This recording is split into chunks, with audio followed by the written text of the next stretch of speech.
A packed agenda as always. One thing I wondered, I asked somebody, I think I asked you, Gretchen, do we rotate the order you all present in, or is it always the same? I followed you, sometimes I followed Chandra. Oh, okay, as long as we mix it up, because sometimes I think people at the end, feel like they're rushed or something, but yeah, okay. Then good, we're doing it.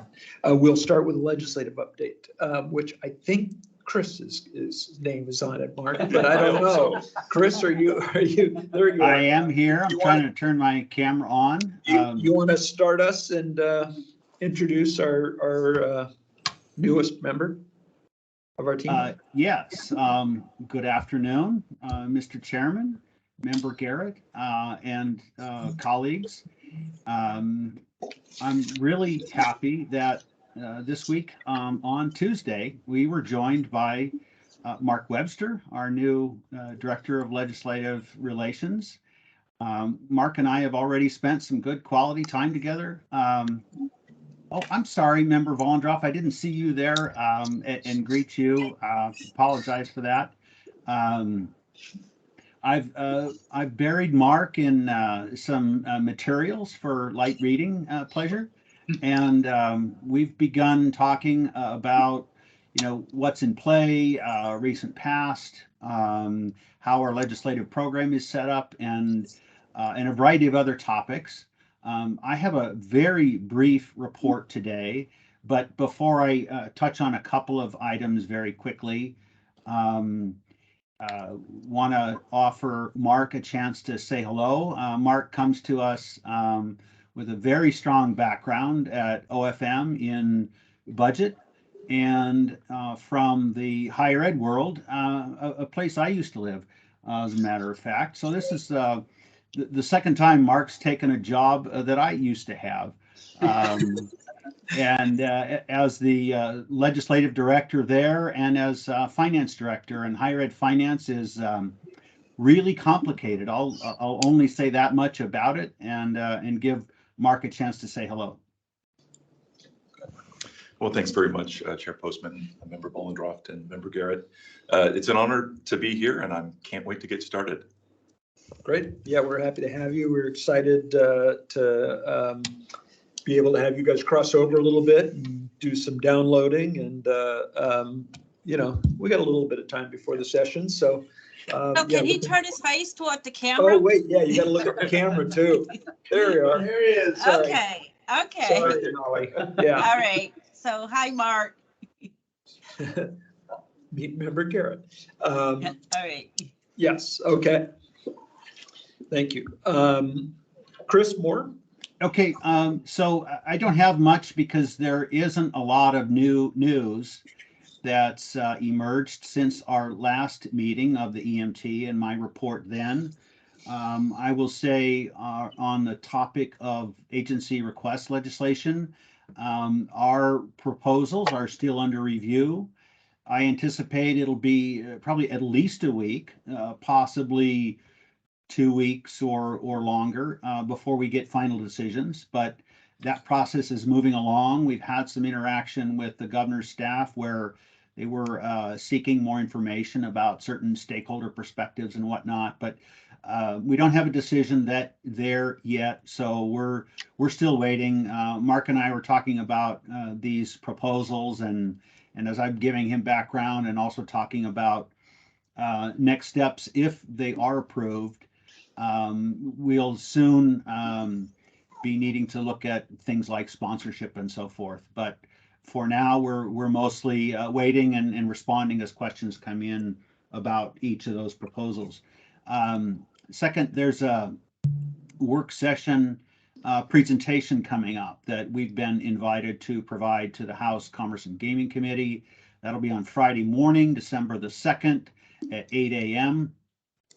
We had a really good planning meeting on this recently and got marching orders for colleagues to put together information. We anticipate a number of participants sharing in offering our presentation, including Jillian Shower from the Canra Association, because one of the topics the committee asked us to address is at the national level and in other states. So basically, the focus here is the issue that we tried to tackle last session with our request legislation on regulation of products with impairing cannabinoids. In the wake of that legislation not passing, the House committee wanted to step back a little bit and take another look at this issue and help members get more up to speed on this. So they're asking us to help inform them about what is the agency's current authority, what have we been doing on the enforcement front, and this is in reference to products that may be including hemp-derived cannabinoids out on the open market, and that whole Delta 8 issue. What's the lay of the land there in terms of agency authority, and what have been the agency actions? And then they're also interested in a discussion of the recent settlement the board entered into with one of our licensees that was, in the middle of a lot of discussions around that issue.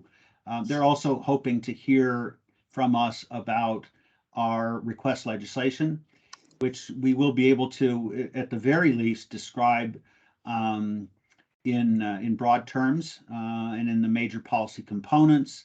And perhaps if we have a decision by then, we'll be able to share all the details of, the text of the bill and all that with the committee. That's the primary focus. They want to know more about that issue that we tried to tackle last session with House Bill 1668, our request, and kind of where we are now, both administratively and legislatively on that. So the University of Washington will also be on the agenda and presenting the Alcohol and Drug Institute. I believe Dr. Bia Carlini will be talking about cannabis products and concentration levels and some of the concerns from a health perspective around that. So that's Friday, December 2nd. And then last thing I'll just mention briefly is quick review of results so far in the election. Yesterday shows a pretty status quo picture, I would say. Most incumbents seem to be doing quite well. It looks to be headed for a result, and of course there's still a lot of votes yet to be counted, but it looks like it's headed for a result. It's very similar to the last session, possibly a few areas where Democrats might pick up. Democrats are running very competitively in the most swingy districts in the state, the 42nd, the 10th, the 26th. This is, Whatcom County, Kitsap County, and Island County, principally. There might be a pickup or two here or there for Democrats. Doesn't look to me like there would be on the other side. So Democrats in the legislature did pretty well, status quo or maybe a little better. So that will have an impact on discussions next session. There had been anticipating a different result from some members last spring, but it'll look pretty similar, although there will be personnel changes. And I'll just mention one in particular. The House Policy Committee is losing its ranking member to the Senate, is losing its vice chair to retirement. Another longtime Republican member of that committee has left the legislature. So there'll be some significant turnover, including at a high level tier of positions on our policy issues in the House. So we'll have to wait until legislative reorg in early December before we know more about who's going to be filling those positions and who will be dealing with on policy issues next session. So I'll stop there unless there are any questions. One thing I thought of when you said that, one of the things that the committee wants to hear about is the national picture. We should make sure they get what we talked about yesterday with those studies. I think that's one of the best pictures of actual usage and shows, frankly, that we're doing pretty well when you compare to other states in terms of both market working like it's supposed to and keeping things out of the hands of the wrong people. So let's go ahead and paper that up a little bit. Well, that's good. What I had in mind but didn't actually say was in reference to this topic. They've mentioned being interested in what other states are doing on the Delta 8 issue. But I think I forwarded that information that Brian sent out to us on the study about usage and the illicit market, and the chair of the House committee responded to me and said, "This is really great information. She's really appreciated it and was looking into it." So there's some maybe some fertile soil there for follow up or further discussion. Good. Okay. Mark, just for the record, every time I suggest something to Chris, he says he's already done it. So if you're able to keep that up, things will go really well. Okay, thanks, Chris. Any other questions for Chris? I actually have one. Yeah. I have one quick question, Chris, and I don't know if you know this. I know that at the national level, cannabis legalization was on the ballot in 5 different states around the country, and I haven't heard what the outcome was. And I don't know if you happen to know or if anybody's heard. Just curious. I don't know. That's one of the Brian does. issues I'm trying to look at today, but I haven't seen any reports. Brian has it. It's Maryland and Missouri, yes. North Dakota, South Dakota, and Arkansas, no. Oh, really? Okay. Oh, 2 more join us, though. That's something. Okay, great. that's 21. Yes. All right. Thanks, Chris. All right, thank you. Our next update comes from Becky Smith and licensing. So good afternoon. I'm going to start with social equity like usual. I'd like to start, I break it out for social equity and then the licensing update. And so with social equity, there were some questions that came up today, so I want to address those, but I also wanted to mention where we are. So with the DIA areas, we have contracted with Esri that does our mapping right now. They are geocoding the data, the conviction data, which is great. That's probably farther than we've been since we started to work on the DIA. That once they've created the geocoding and for the conviction data, they'll also be creating the interactive DIA maps. So a applicant can go into the DIA map, punch in their zip code or an address, and it'll populate to show whether or not those areas was a DIA area from the time that they lived in or the year that they lived in those cities or towns. We've also have the application for scoring, so QPWB. They are moving right along. They provided us last week, at the end of last week, with an application and also with a process that they'll be using, all of the data that they'll be requiring as well. So any of the information that, and Ollie joined us for that phone call, along with Brian Smith, that we've already went through the application. We're making some suggestions back to them about some just mostly language, right? We use different language here in Washington State, so we wanted to make sure we were consistent in what, like true parties of interest, for instance, that we use, and they had used a different coding. And so that's a great, that it feels really good to be far along in that process as well.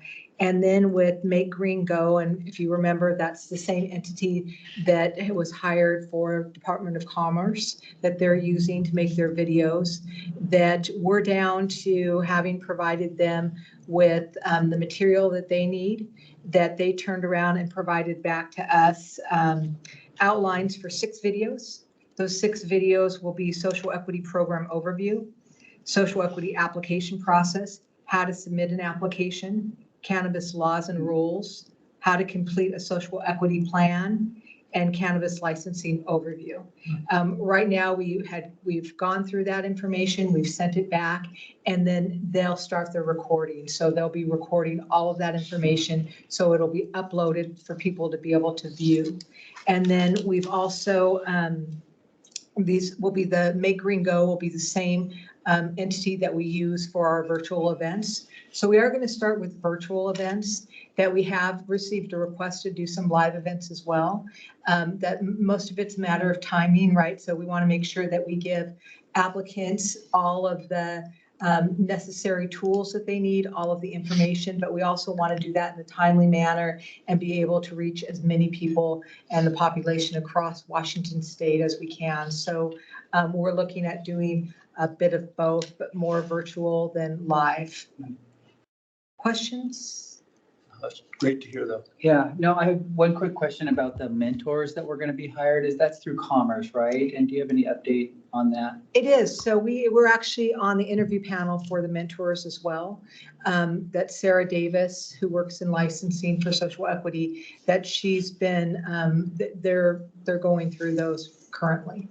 And I just I really encourage folks to check out, that website's connected to ours. So you can go in and look at what the Department of Commerce is doing. They also have videos on there. And I don't know if any of you have had a chance to log in, but anybody, you don't have to be cannabis. You don't have to be, you can be Joe Public. You can be a state representative, a state organization. You can go in there and take a look at the videos. But they are really short videos. They provide a lot of information. And we've had quite a few hits already. I want to say, that somewhere over like 600 people have applied to view those. Wow. And so that's really a good thing.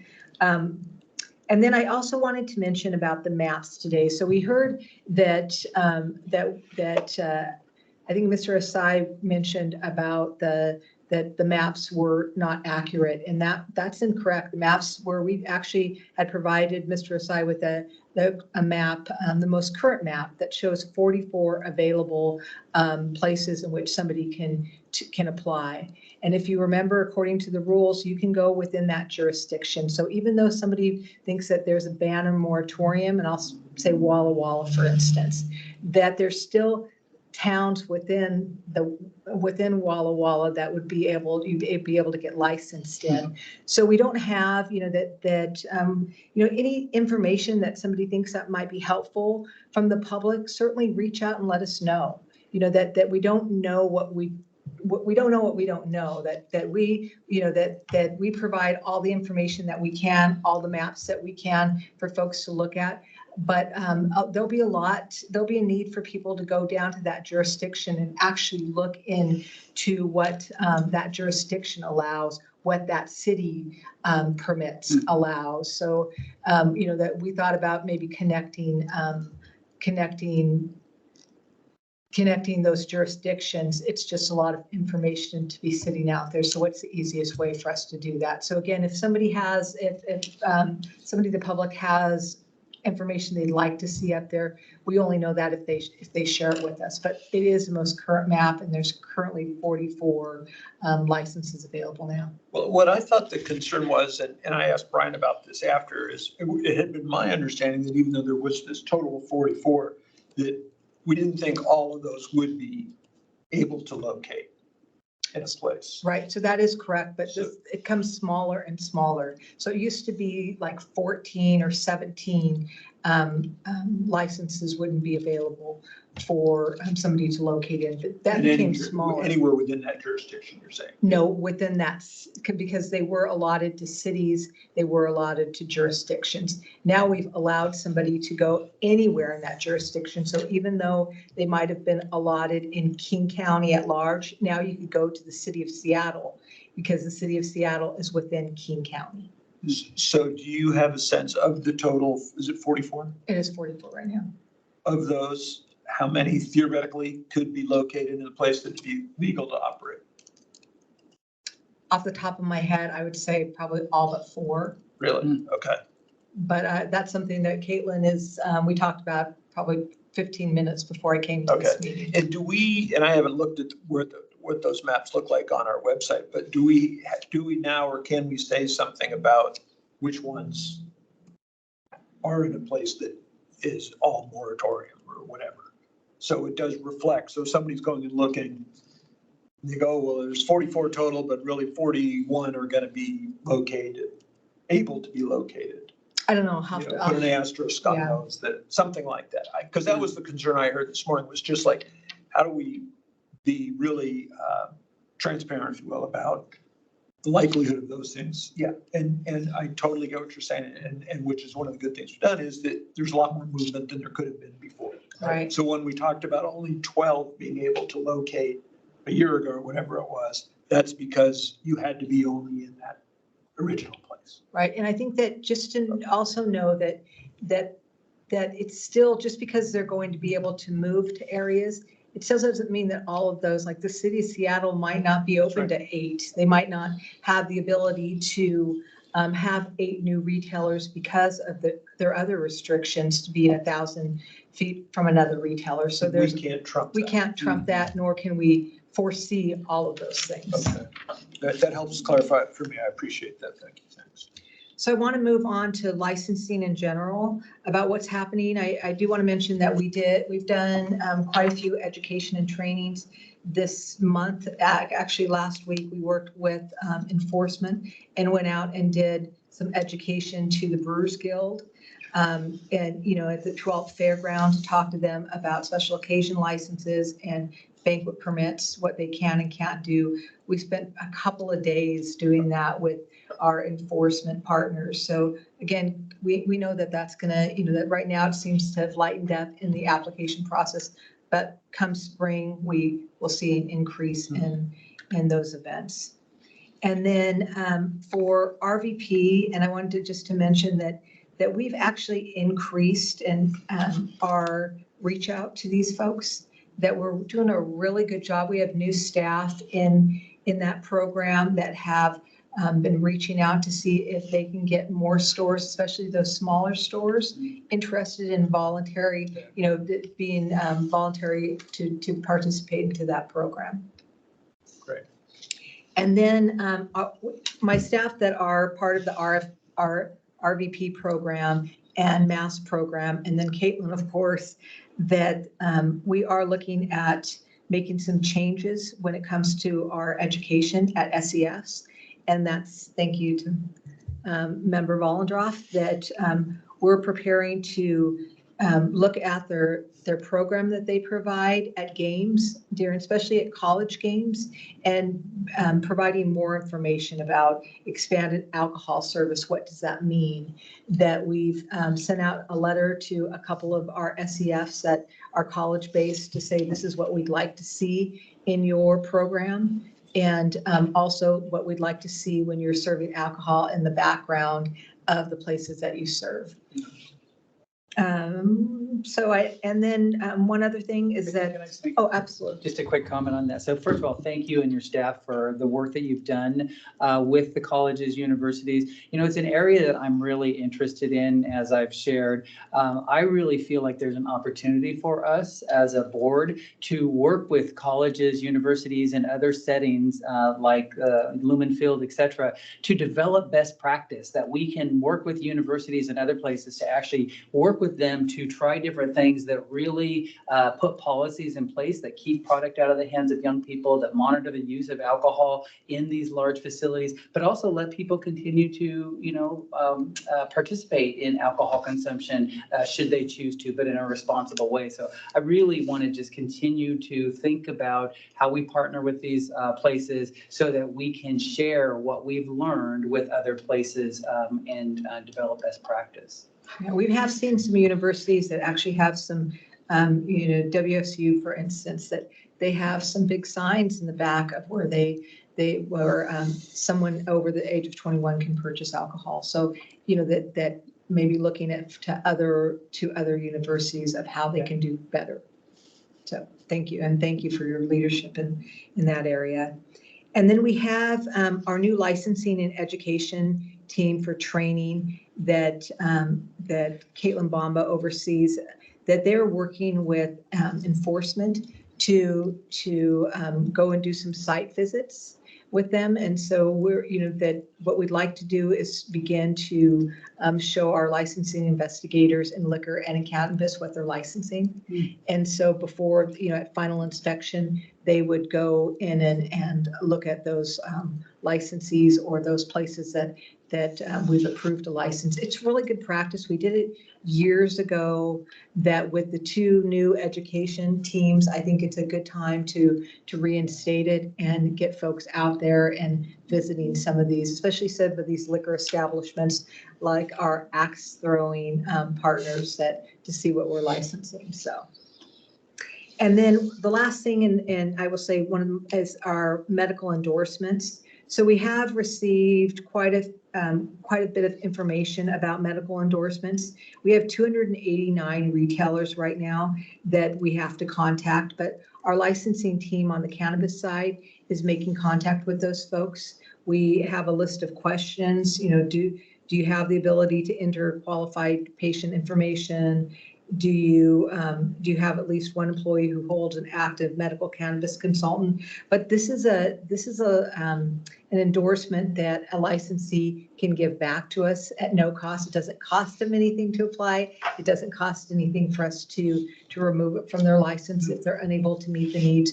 We just haven't had the staffing, nor does enforcement, to go out and do all of these checks on these medical endorsements. But we are doing that now. We're going to do, that probably yearly, probably not more often than that, but certainly working with our enforcement partners. Ollie? Becky, do we know, and I'm trying to decide what my question is, but based on what we were hearing this morning on the medical patients, and I know years ago, we used to hear it consistently from the medical patient community that the product for what they need, that it was no longer available or not accessible. And I hadn't heard that in a long time. But do we know, and have you been hearing that there's been lack of quality of cannabis for the medical patients? That's not something that I would hear about usually, Ollie. That's probably a question that maybe Justin could answer, or our policy folks. Those are usually the people that they reach out to. Okay. Yeah, if you want, I'll jump in on that. So Please. it is something that we keep hearing intermittently about, but I will share that because I was actually thinking about this, and I want to thank Becky and her team for proactively going out and doing that stuff with the endorsements, because I think that's really going to help create some understanding for the patients on where some product may be available. One of the things that we heard last month from one of the folks that we engage with, they were giving some positive feedback around our pesticide rules, saying that they do some independent testing over the last couple months. The pesticide hygiene of 502 concentrates seems to have improved dramatically over previous years. And so that's a good sign, not only for the rules, and I'll talk a little bit later in my update on an evaluation, but here's somebody who's representing a number of patients, calling out some positive issues there. I think that the challenge still remains is we don't have that many producers producing these products, so I think that there's still a lack of availability. Okay, thanks, Justin. Thank you. That's it. Okay, thank you, Becky. Next, enforcement and education from Director Chandra Brady. Good afternoon. Hello. I think with Dustin out, I'll be driving my own slides today, so I appreciate your patience as I. We have faith in you, Director. Oh, Gretchen has it ready. She's happy to click through it for you. Oh, I would love that. Okay, great. I'm very Stand by. thankful for that. Thank you very much.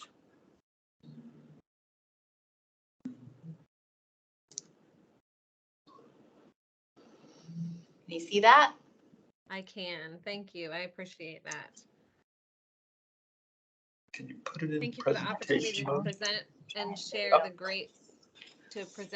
the great work of the Enforcement Division. Honored to get to be here on behalf of your enforcement education team.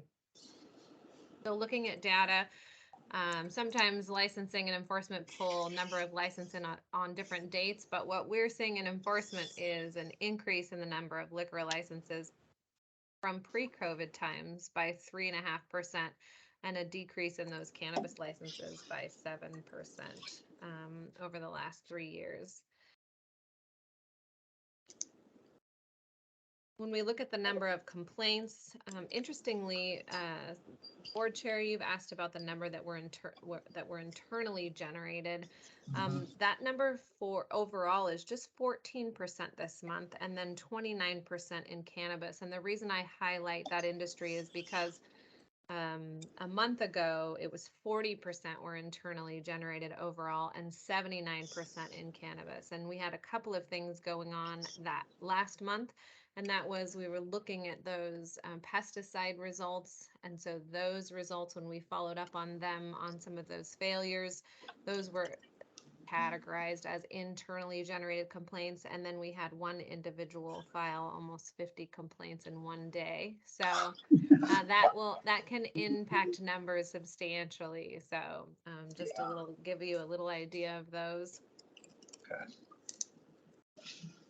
And then just looking at the number of complaints from each industry and what percentage of those are public safety complaints. So one of the things that a conversation that we're just starting to have in enforcement is considering in light of our vacancies, whether we want to consider prioritizing those public safety complaints and making sure that that's where we're spending our time, and agreeing with the other directors and the director's office and consulting the board, agreeing that there would potentially be some complaints that we didn't have the resources to follow up on. That's not a decision that's been made. That's just one that we're discussing, but you can see in the different industries what percentage of the complaints we receive are not related to public safety. And overall, that would be almost, it would be 60%. So. The top 2 complaints overall I'll share with you are related to intoxicated people and whether they've been overserved or being served in an unsafe manner. So I just thought that was interesting. Here's an overview of our education and violations. As you can see, we're adding the tool on the left here of what we forecast the education to be. So the team is looking to be a little bit less on education than it was the year prior. And then AVNs, NCTs, and warnings are flushing out a little differently. You can see the AVNs are a little higher and they're going to be a little higher. And you've seen each month how that is predominantly related to youth access. So we're very comfortable with that. And then the use of NTCs continues to grow. And that, as you know, is just in the cannabis unit. Educational contacts this quarter compared to last quarter is pretty consistent. As you know, we're just seeing data for October, so there's just 1 month in this quarter that's being tracked so far. When we start looking at the top 5, I'm sorry, this is, I skipped ahead a slide, my bad. This is the education contact breakdown year to date for each of the industries. So you can see, and as you know, there have been a couple of hot topics in cannabis. So we've been out there talking to our licensees. We've been out there talking to them about the pesticides. We've been out there talking to them about canopy. We've been out there talking to them about retail robberies when that was going on. So you can see how those different things impact our stats and the work that our officers are doing.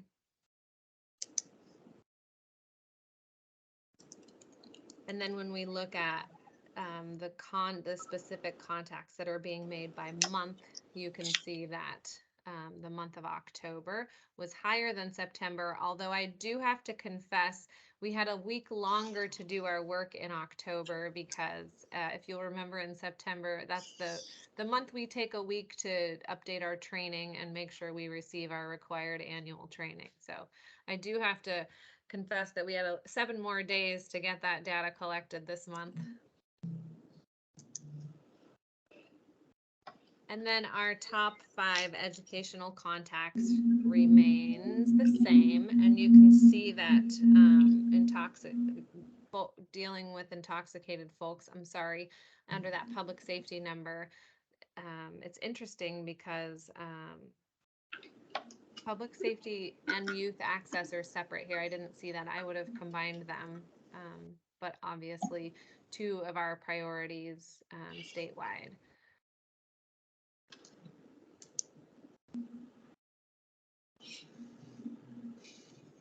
Violation breakdown for liquor, tobacco, and then of course over in cannabis, including the NTCs.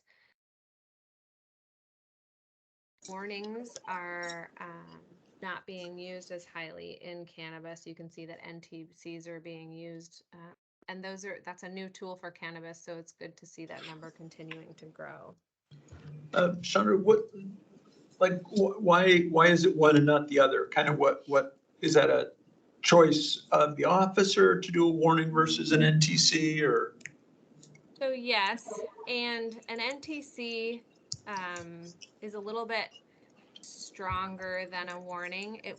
When we look at topic breakdowns, we'll see that an NTC is going to be something that probably is more regulatory. A warning is, I would say, if you were putting them in order of seriousness, we would be talking about education and then warnings and then NTC. An NTC, notice to correct, says, here's the action we need you to take, and here's the date we need you to take it by. So sometimes, as we talk about walking down a path to compliance, sometimes we'll have a conversation with somebody, hey, you shouldn't do this anymore. And then you can write up a warning, and then the next step would be an NTC or potentially an AVN. What we tend to see is on the public safety topics, there'll be an AVN, and on something where there's a little bit more time, or we're attempting to be more successful in working towards compliance over time, there'll be an NTC issued. So is it possible at some point in the future to look at of the, in this case, the 233 notice to corrects, how many of those had earlier gotten a warning? I can look at that, and then I can also show you how many of the NTCs go to AVN. Yeah, it'd be interesting to see that movement both to the left and the right of the chart. Yes. Yeah, cool, thanks. This is Ali. And Yes, Dave, ma'am. you asked the question I was gonna ask, but I was also gonna say, when we were talking about the NTC, since TVW is recording it, and that's a new thing that we're using, the notice to correct, it might be that better when we're talking about it, we say what the NTC stands for. Good point. Notice to correct. Absolutely, I can do that. Great idea. Thank you.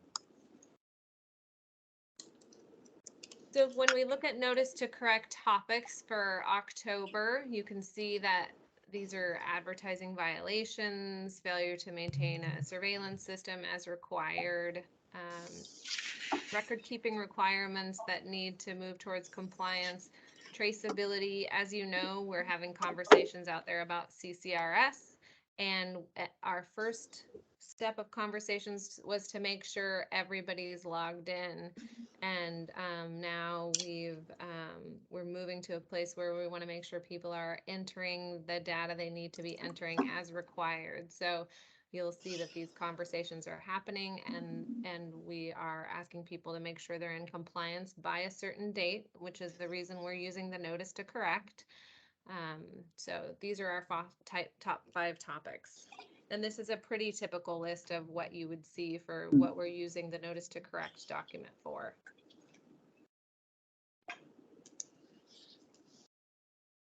And then when we look at AVNs, administrative violations notices, in October, very consistently with what we see in the past. This is all related to youth access and selling and making restricted products available to youthful persons, those under the age of 21 specifically. And that's across the board in all industries. Thank you, Gretchen. You're a wonderful driver. I appreciate you.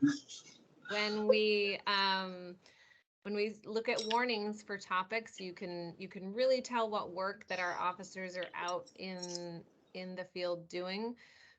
We've got some failure to file taxes, operating without a license, and then the master services agreement for our tobacco team. And these are just warnings. These are things that they've asked folks to not do anymore. Alternative dispute resolutions. One of the things enforcement and education does is a great job of resolving issues at the lowest level possible. As you can see, we use warnings, we use notice to corrects, and we do our best to get a lot of education in with our licensees. And then even to the point where we've issued an AVN, we're doing a lot of resolution at the lowest level possible. We're resolving at those informal hearings. And then cannabis, just so you know, has not had a formal hearing since May. So we did have one go forward to formal hearing from an informal hearing in October in the blue there, as you can see.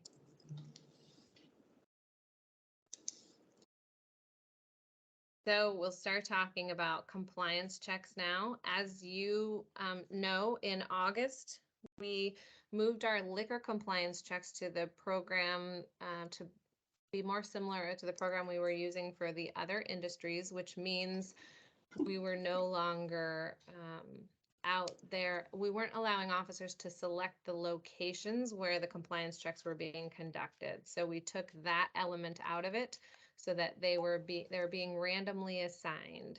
So what that has done, as you can see, is really leveled out that compliance number. So we're at 77% again in the month of October, and we've been holding that around 77 or 78 for 3 months now. Delivery and curbside compliance. We did 9 checks. We had 7 not sell. So we had a 72% compliance rate, which is the best number we've had yet. Yeah. Just so you know, we had 7 pass and 2 not pass. The 7 that passed were at the stores, so grocery stores, liquor stores, and the 2 that did not were restaurant deliveries. Interesting.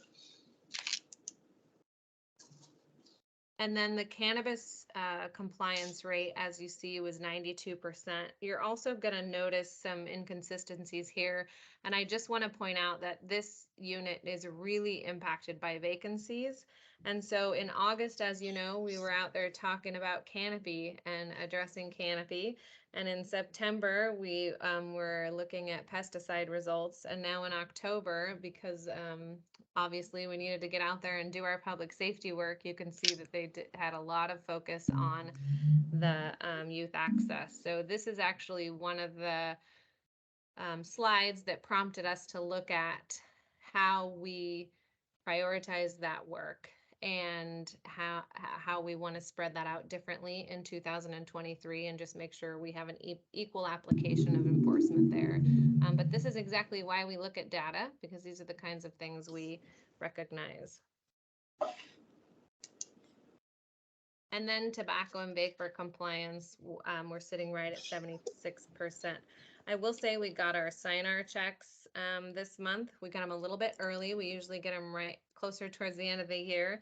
We got our sign-our contracts assigned. We got 386 assigned last year. And this year they got 936. So I just want to point out that they have a quite a bit higher number of those to do by contract. Thank you, Gretchen. Premise checks, I share these numbers with you just to show you that on top of doing all of this other work, our officers are still getting out there in the field, visiting our licensees and prioritizing making themselves available for partnerships. This is a number we track, so we believe that in addition to doing compliance checks, proactively checking IDs when we see youthful persons, when we're doing those premise checks or visits for other reasons. By checking IDs, we can also have an impact there. So you can see that we're still out there doing that work. And then these are some really busy months, the last quarter for our CRI unit, Criminal History Records Information. This unit, these months, because of the way our licenses were issued, this ends up being the busiest time for renewal. So they're hopping. And they also did 10 employee backgrounds, prospective employee backgrounds this month. So that's exciting that we're doing that work as well. You can see, as you know, the examiner unit is new to the enforcement division, at least recently. And so this is how we initially decided to track the work they were doing. And so when 2023 rolls around, one of the things that we want to do is track things a little bit differently. And we're going to be tracking where they're providing their support to. Is this support to licensees or support to enforcement? So we'll be seeing them grow and change to doing a little bit more support of some investigations and even some field work too. So that will be reflected a little bit differently. But as you can see, their analysis they're doing is growing, and that's to support investigations. And one of the things we can't see is within this CCRS data, there's two types of data. It's support to licensees that have questions, and it's support to enforcement for investigations. So that's why we're going to break out the data and look at it a little bit differently next year. And then, of course, we have our FDA unit under contract, and I just like to point out their compliance rate is 77%, and that's another 322 inspections that are out there being done in Washington State to help us ensure public safety. The only update here, as you know, we like to be transparent about any complaints or investigations that we perform involving our own people. And the only update here is that the first officer conduct investigation was closed out unfounded.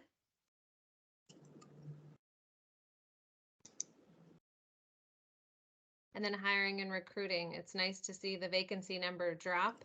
It was 38 and now it's 34. We'd like to see that drop substantially more. We're trying to do a lot of things different, think outside of the box, see what other people are doing that is successful. We did hire one of the we did fill one of the chemist positions that was given to us through the lab bill last year, and we have 6 currently in background for other positions. We're working on job fairs, and we're actually looking now at some billboard activity to help us do some recruiting. And then I just wanted to share that we're working in enforcement as I've shared with each of you individually, we're working with enforcement to build an education program that will allow us to be really intentional about how we do education and communication to just make sure we're consistent and working with other divisions and the industry and keeping our staff informed about the work we're doing as well. We did add 4 members to our peer support team. With the national trend, it's really important that we focus on employee wellness and keeping our officers safe inside our agency as well as out in the field. And so we're working on providing the support they need to do that. We promoted a new lieutenant also. So congratulations to Sam Icom. Otherwise, unless you have questions for me, I'll be done. Any questions? No. Thank you, Okay. Gretchen. Thank you. Great. You're welcome. Thank you so much. Communications update, Brian. Thank you, Chair Postman, Member Vollendroff, Member Garrett. Just to follow up on a few things, as you know, we're sort of in the midst of recognizing the milestone of the 10-year anniversary of the passage of Initiative 502, and we had a number of things that the board is leading, which is the caucus discussions. The first last week with Allison Holcomb yesterday with Dr. Hammond and Dr. Dilly, and next week a business panel that I believe Kathy Hoffman's facilitating. So around that, we put some out this information. We highlight, as you heard Rick or Chris say, is that they put the press release out to members of the legislature, but we also shared that broadly with the industry because there was that Waterloo study had a lot of things in there that were quite interesting, and it was actually new information, I think, for us, and is valuable. And I think we can continue to use that in things that we need to do going forward, kind of as you suggested, David. Chair Postman yesterday did an interview with TBW with the impact. He was going to do that with Director Garza, but Rick was not available yesterday. So David, capable hands, went and handled that and said that he went well. So I'll send that out once we get the video of that, which should be, I would imagine, this week. It typically follows within a couple of days. So just a couple of things. We didn't get a whole lot of news coverage out of the 10-year anniversary this year. Kind of surprised me. I had, even months ago, I was called by a few news outlets about planning for it and et cetera. And I called up some reporters that I thought would be interested in it, that asked me before, and tried to sell them on some of the stuff. And there's always interest in that work, because we always get news coverage of everything that we do on that, but it just didn't ever really take off too much. But we'll see what's going to come of this. And Just because there's a lot going on elsewhere. I mean, a few things. Yeah, the stuff yesterday is obviously competing with the election stuff. Yeah. But it doesn't mean that there's not room for that information in another capacity, I think, before long. Because I think it's good information, and it shows a lot of the success that went into, that resulted, I think, from our work over these years and the support we've had from the governor and the legislature and the industry and et cetera. So it seems to be healthy, but with growing pains and things to work through. But the study definitely showed some positives there. We recently put out the newsletters, one to the cannabis industry, another one to sort of the alcohol, tobacco, and vape, if you sort of put them in buckets like that. Just so you understand that, we send it to a large bucket that we send that to. And usually our statistics will show that we'll get about 6,000 to 8,000 people will open that up and read it. So, it's a wide net. You don't always know exactly who in those, say, the cannabis buckets are open, whether it was just the retailer or it was just industry members or whether it's people that are just interested in that type of thing. But we're conscious of what we're putting in there and what we're leading with. For example, we led with the social equity stuff in the cannabis one to make sure that we're driving people back to the website, that they're going back and they're looking at and they're not overlooking it. As you asked that question, Ollie, earlier, and when Justin chimed in, I mean, Justin wrote a really nice piece called Medical Cannabis, How Retailers, Bud Tenders, and Medical Cannabis Consultants Can Help Patients. Yeah. And it had a lot of that stuff in there about making product available and bringing people on, becoming endorsed, and taking on that sort of responsibility as being a medical endorsed store to helping these patients. And, Justin took that upon himself to write that quality piece. And so if anyone's out there watching, go back and take a look at that thing too. Yeah, it's really good. Yeah. And with that, I get analytics each month for views on our website and where people are going, et cetera. And we try and highlight those things on our website because we know people are looking for that information. We put it out there. So we know that on the social equity stuff, that was the 31st out of about 350 some pages that we have, which is about 1,200 people, unique visitors visited that section of our website in October. So we know that, for example, the audience that is looking for that is not gigantic, like some of the ones we will have, like banquet permits or something like that. We have tens of thousands of people will come to our site for that. But we know people are looking at it. We know that 1,200 people or so looked at it in October, which is what we want. We always want that to be the central source and most up-to-date source of information to have it. It's got the stuff on there like Becky's talking about with the maps we were talking about earlier, et cetera. And is it always at the top of the page? Because it looks. I always make it the first thing. I always make it because you can knock that carousel. We can organize that, but I always want that to be the very first thing that people see. Yeah, it's intentional. Good. You had asked the last EMT about ledge summaries and things about our legislation, perhaps some talking points. Just want to know if you noticed that we followed through on that. I broke down into further sort of lay person type of language from the stuff that Chris had done previously, and hopefully that those will be of value to you. They're still, we don't release them yet, or hopefully we'll keep them close until we get permission or we get buy-off from the governor's office as to what those look like. And Mark, if you don't have them, make sure that you get those as well. All right. Great. Next week, Rick is doing a presentation to the Association of Counties. You remember, David, it started with you. So this is coming up next week and he's going to be doing it. I put together his presentation. I haven't gone through it yet with him, but it's got a lot of new content, which I think is important for them to hear. For example, some of the stuff that we think is so important to get the word out about social equity, when he brings up that map to the counties and they see maybe a place with a band coming up and say, oh, you're going to get a new license in that place. It's also going to have that sort of effect, I think, on people. And we have to remember that. So he's going to be out there talking about it, talking about the money that the counties get from the revenue distributions, which is not terribly, they want more money. We know that. But he'll be out there and doing that, hitting the broad group at their annual meeting next week. And just some wrap up stuff. We're working on the annual report. It's always a big project that goes on the last 2 months of the year. We publish that typically right around the last week of the year.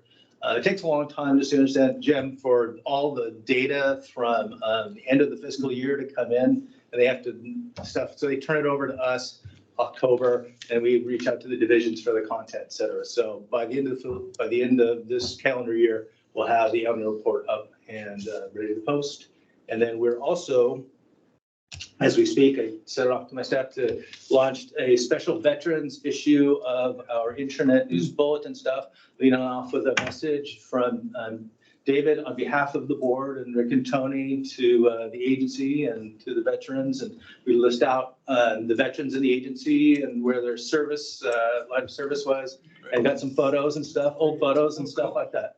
So by the time we go back and you can look again at your internet browser, that'll be up and ready to go for it. Great, good. Thanks, Brian. Policy, go back to Justin. Hello again. Well, good afternoon, Chair Postman, members, Garrett and Bollendroff. Hope everybody's having a good day. We've got a number of exciting news, or a little bit of exciting news, I should say, in the policy shop. We did extend offers, as you heard a little bit earlier, of employment to 2 new rules coordinators. We have them starting on November 16th. So we're really excited about that. One of the applicants is coming from out of state, and we'll be doing a transition. The other one is coming from state employment. So our out of state person is coming to us with a public health certificate, as well as bachelor's degree in political science and a master's degree in public administration and public analysis and program evaluation. So really a strong candidate. And then our other candidate comes to us with a law degree and really wants to focus in this particular area versus continuing in the legal practice. So he's been doing a lot of work with the Office of Administrative Hearing, or he's been with Healthcare Authority and has been doing a lot of hearings regarding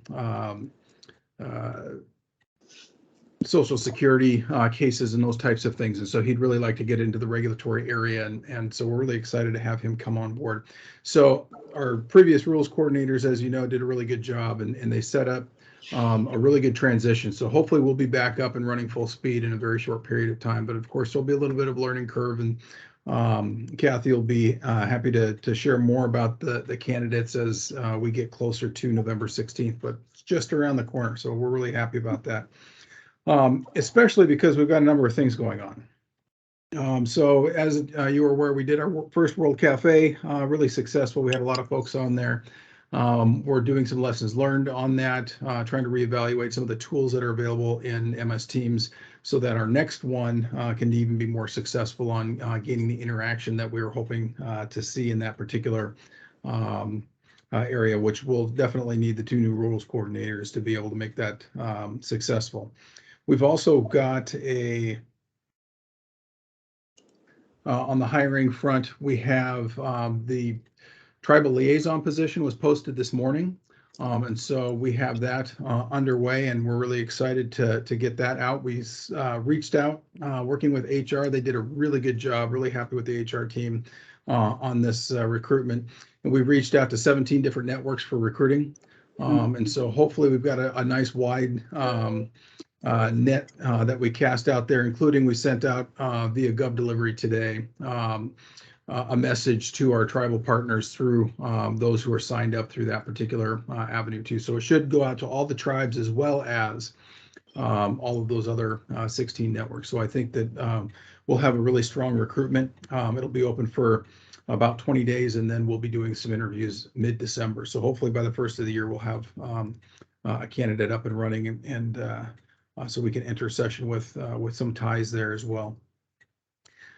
We also have going on, Kathy has done a fantastic job in recruiting and establishing our first cannabis science work group. And so this is an independent work group that we're trying to set up that has a very neutral and objective scope to it. So what we're trying to do is bring in folks so we can be proactive in conversations around some of the science behind cannabinoids and those types of products.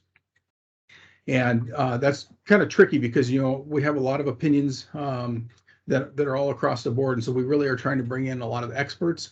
We put out a call for applications. We had over 30 applicants apply for the work group. We have 12 that are confirmed right now. And really the scope of this particular work is to provide a forum that for the science and data-driven discussions so that we can review these discussions around available data and research regulations of these cannabinoids, as well as the group could provide recommendations not only to us, but to the legislature on basic science findings. And so we're really hoping that this group will be able to blossom. They're going to be doing meetings every other month for a year, and we'll then evaluate that and see if that needs to be continued beyond that. So really good job from Kathy on that. We've got, just to kind of give you the outlier areas, we had applications not only from, you know, within our state nationally, but also from Poland and Israel. And so we have people from all over the world that are interested in participating in this work. We also have another rules work group that's going to be stood up, and Jeff is going to be the lead on this particular one. The application period is open right now until the 23rd of this month. And what this is going to be an evaluation of our pesticide rules. And so we're going to make it very clear. We're not talking about the implementation of the rules. What we want to do is to come back and say, okay, these rules were in place last April, and are they effective in reaching those particular goals that we were trying to reach? And we had messaged folks last year in the early spring, late winter, that we wanted to do an evaluation because we did hear from stakeholders that there were still some concerns. And so we moved those forward. And so this is really about evaluating if those are effective and how they are effective or not, and then hopefully get some constructive feedback. So it's really not about the implementation. And we need to make that very clear when we start this up, that it's not a session for folks to come in and complain about anything that had to do with implementation. It's really about the assessment of, do these rules continue to make sense in this particular vein. So we've got that going on as well. As that other work group. And then the last thing I'll update you all on is yesterday we received our final report from the House Bill 1480 study from CDM group. So we're under review right now. We have to make sure that obviously everything looks understandable with the terminology that we're used to. And if there's any questions that they'd be able to answer before we publish that. And so we'll be looking at that this week and next week. I'm pulling together a team to talk about any type of LCB recommendations that we may want to present to the board as consideration before this report gets published and goes to the legislature, which is due on December 1st. So you'll be seeing some more information coming out on this in the next couple of weeks. But again, we want to make sure that we have all of that ready and you are all briefed before publication of this particular report. We are expecting a dashboard to be delivered tomorrow. And what that is going to be is an interactive platform where folks can be able to go in and dig into the data a little bit more if they want to do that. We had a couple hiccups in that particular process based on some infrastructure, but I want to compliment IT. I know they're probably not in the call today, but They did a really nice job in trying to resolve solutions towards getting accessibility. And so we're looking at potentially hosting that through data.wa.gov. And then that way people can download the information and still have access to that through their systems and be able to get into that dashboard. So slightly different than what we first anticipated, but I think that it's going to be a very workable solution to go along with that report. So I think that is all I have, if you have any questions. No question. I just wanted to mention to you, though, I was talking to, I was talking to a legislative staffer yesterday who said that staff's been meeting with you and Kathy, I think every other week, or Yeah. and said that in their years, they feel better informed and ready to go in this session than ever before. To, you know, that the conversation with the two of you has just been incredibly valuable. So thanks for doing that.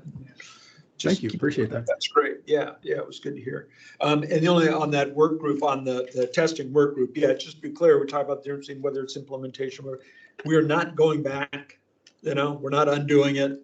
We want to make sure that it works for everybody in the best possible way and achieves our goals, but our goals are to make sure that the cannabis being sold is safe. We're not going to have that fight again, is my position, at least as one board member.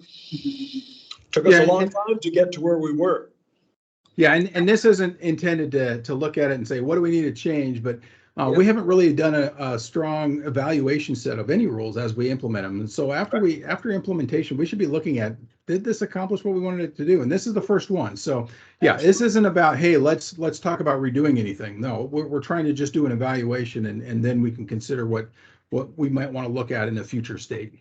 Yeah, if there's improvements to be made, we'll look at improvements, but it's not going to be, you know, it'll be a hard sell to come back to the board and go, oh, we don't want to do mandatory pesticide testing. This isn't to revisit the policy issue. Yeah, we're going to keep doing pesticide testing. Yeah, I just want to, again, recognize and thank you for that work, Justin. I think that that's an area that I am really interested in, is evaluating policy. And we heard it yesterday in caucus that we have made some policy decisions that have had really positive outcomes, and we need to be celebrating those things and recognizing if we've made a policy decision that we're not as impressed with the outcomes, that we're revisiting that policy decision. So appreciate that work. Yeah, and it even goes to what Chandra was talking about, the difference between, you know, public safety violations and others. If we have certain policies, we may make some priorities, right? We're going to have to do some triage. Can't do everything all the time at the same way. So let's figure out what really works and helps to improve the operations. It's like when licensing looked at what people have to do to move floor plans around. Do we have to do the same thing today that we did then? No. So, but we don't know that unless we're willing to look at it. So I'm glad we're doing that. That's good. Thanks, Justin. We will now turn to Deputy Director Tony Hood for a general agency update. And I think you're just sitting in for Rick as well, yes? Yes, I am. So good afternoon, Chair Postman, Member Garrett, Member Vollendroff. Thank you for having me. Today, I have several updates. The first one was as of November 1st, we notified staff that they no longer have to wear masks when interacting with the public. And so that message went out at the end of October. That was particularly relevant to the enforcement staff who were still wearing masks when going out to the public. So we also made the decision to open the building for one full day. So beginning December 1st, it'll be open all day Wednesday instead of just half a day. That one day is based on the fact that we've had very few people come in so far.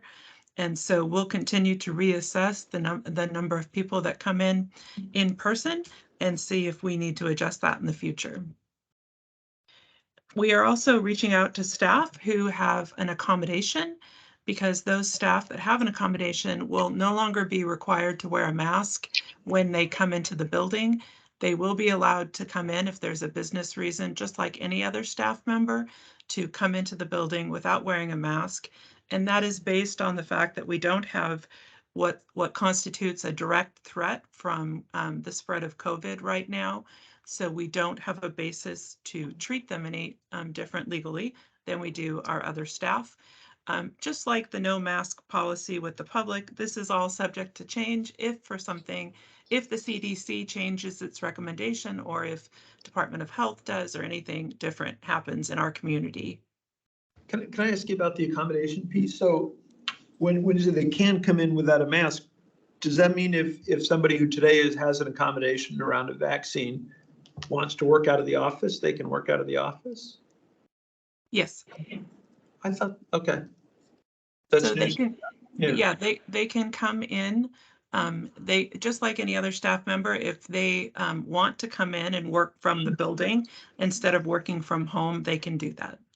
and that's across the administration. That's the state HR has, Actually, it's an agency by agency decision. State HR has said they are not going to make a call on that. They're going to let agencies decide. And so what we're doing is considering the CDC recommendations in the current state of our community and allowing them to come in. But you could find another agency which has a different rule in place. It's Right. up to the individual agency. okay, great. Thank you for that. You're welcome.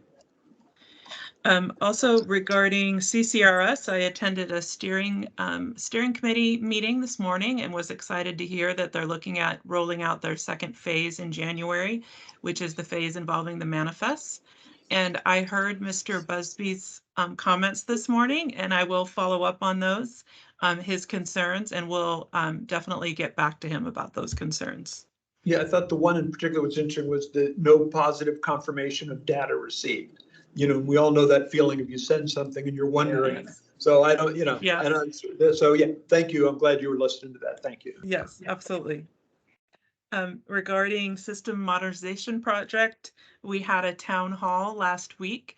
I was excited that we had 259 people attend the town hall, and it was recorded. So if you want to go, if you weren't able to attend, I know that we intentionally did not include the whole board because then we get into the Public Meetings Act issue, but you can go watch the recording if you'd like to see it. It was an hour long and we had some good questions. We had subject matter experts from a lot of different divisions come and present, so it wasn't just one person talking.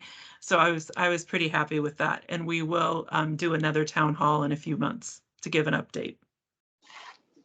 We announced Accenture as our apparent successful bidder for the RFP for the Salesforce integrator. We are working on getting the contract done. I expect it to be done very, very soon. I was hoping to sign it this week, but it looks like beginning of next week. But we are very close. Our assistant AG and the Accenture team have been working very well together, along with Matt from our contracts group, on getting all the details done. I believe we have until tomorrow for someone to file a protest regarding our RFP. We did have one debrief that occurred. So things are going smoothly on that front. And my last announcement is that we had a strategic plan meeting last week with all of our directors, and they all can bring a staff member if they want to have a staff member join. And most divisions do bring a manager or senior manager along with them. We had that facilitated by Jessica Dang. She did a great job organizing it. We had specific discussion on the progress we've made on our strategic plan. We shared some highlights. We talked a fair amount about DEI and the pair group and what they can do for us and how we can work with them. We had 3 specific questions, which prompted a very good discussion. And finally, we talked about employee engagement. We know that our employees recently took the annual survey, and then we expect to get those results in December. If everything goes as planned, OFM will get us those engagement results. But we went ahead and took time to think about it ahead of time, like how are we going to address the results of these? We know certain areas that we have a tendency to score a little bit lower on. And so we brainstormed ahead of time about employee engagement. And again, I thought that was a great discussion. And Anita Bingham from HR and Jim Weatherly helped with both of those discussions, and it was very helpful. We had great turnout for the people that took the employee survey, and sometime in the next couple months, the directors and Rick and I will be making breakfast for staff they can come in and have it with us at HQ, or they can take it to go if that's their preference. And so that'll be a fun event when we can get that set up. And that's all I have today. I did talk to Director Garza before I got on the phone, so I know he doesn't have any other burning issues that he needed me to bring forward today. Okay, great. Thanks for all of that. Yeah, and if, you know, if you don't sit through the town hall on SMP, there's some good decks to look at. And I actually took a few minutes, was that just this week, Tony, for a little remedial course from Tony too on SMP. That was super helpful to me and I'm on the steering committee. So you guys should at some point check in and see where it's at. Yeah, it was really helpful to me. Ollie? Tony, I just have one question. Do you and Rick know how to make grits? You know, Cheesy, creamy grits? I don't know how to do that, but I could probably learn. My husband used to work as a professional chef. He could probably teach me. And I have no idea if Rick knows how to make that.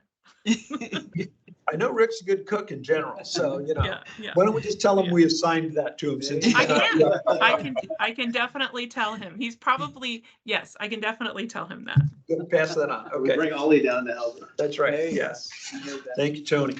Thank you. Okay, any last questions or comments from the board or any staff report that we overlooked or anybody wants to object to? No. Okay. With that, then we will just leave for the day. Thanks everybody for participating. Appreciate the team and their substantive reports, and we'll adjourn the executive management team meeting for November 9th, 2022. Thanks, everybody. Thank you. Thank you.